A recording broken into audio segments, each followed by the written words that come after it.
Hey guys, welcome back to the Unfiltered Gamer Card Game Spotlight. Today's Spotlight is Dread Draw by Upper Deck. Dread Draw is a game that accommodates 2+ players and plays 13 and up and approximately 20 minutes to play, even less potentially.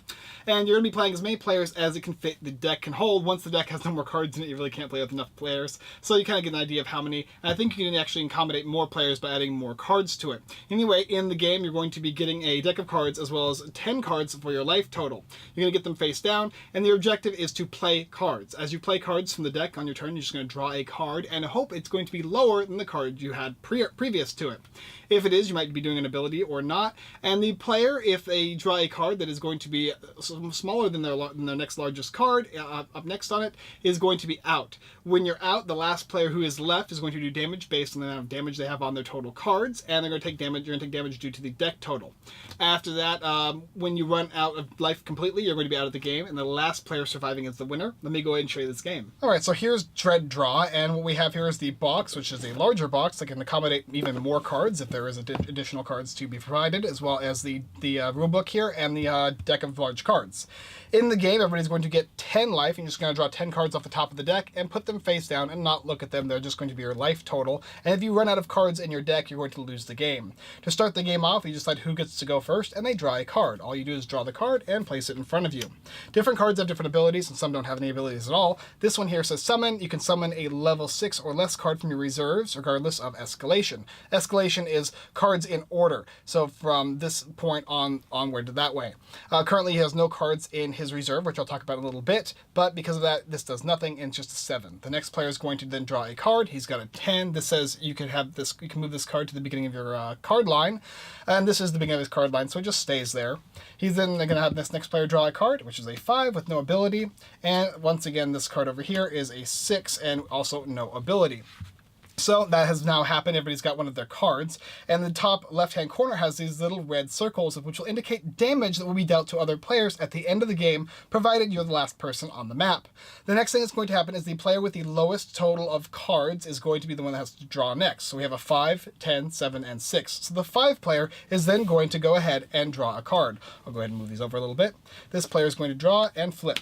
Now this is a 2. Sometimes his abilities will let you save you from taking damage or dying, but this one just says look at the top 2 cards of the deck and you can summon one, etc. Unfortunately, the 2 is smaller than 5, so this player is now out of the game. He loses these cards and they go to the discard pile. Now is going to be this card set aside. It'll be just these 3 players playing the game.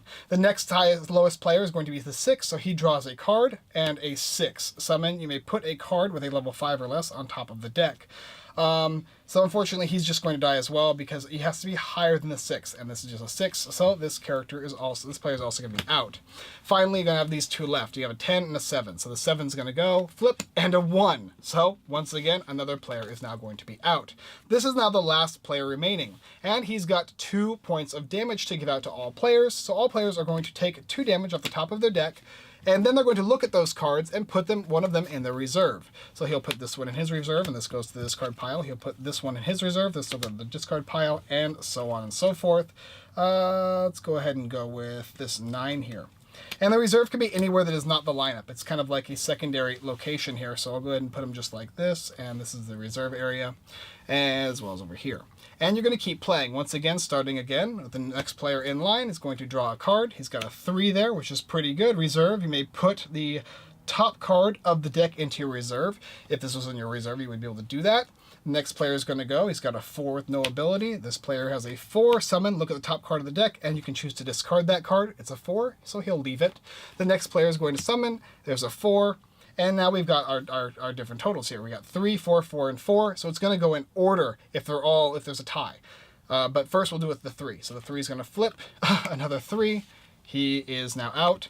And then we're going to go to the next one, which is 4, and it's closest in clockwise order. So a 7, that's perfect, no problem. Summon, you may put any card in the field into its player's reserve. So we'll go ahead and put this 4 into my reserve. And then the next player is a 4 here, so he'll draw a card. Now he could choose now, at this point he has the option to pull this 10 out and put it up here, or he can take it to the top of the deck. Normally it's only the top of the deck, but when you have cards in your reserve, you can actually take them out of your reserve and put them up. And you always want to put up the ones that are higher than the last one you had. That guarantees that he's not the lowest player now. Next player is going to draw. He got a 4, so he is going to be out of the game as well, unfortunately.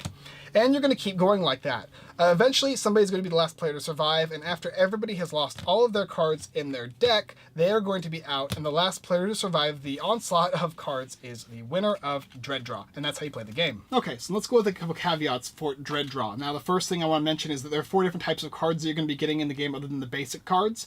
You have Aftermath cards, which happen after you go ahead and die, and there's different things that happen. This says you can put it into your reserves. There are these Leaf Circle cards that let you, they're static and they last until you're out, and this says all your cards get +1 damage. Summon cards, which when they're played on the field into your space, your little ranking area, you can do whatever it says. This was to look at the top 3 cards of your deck, and you can put them in your, you can put 1 in your reserves and discard the rest. That's really good. And finally, your reserve card, whenever this card goes to your reserve, you can move a card from an opponent's reserve to your own. Really good as well. Also to mention, if you're out, the last player who's remaining will take his life deck and he can look at the cards, and you can kind of do a little fortune telling aspect of the game. It's kind of a side thing, not really a game necessarily, but you get to go say, okay, the Bard and the Assassin, Diablo, and you try and give a future fortune telling, and it does a little thing like that in the rules that explains how it works.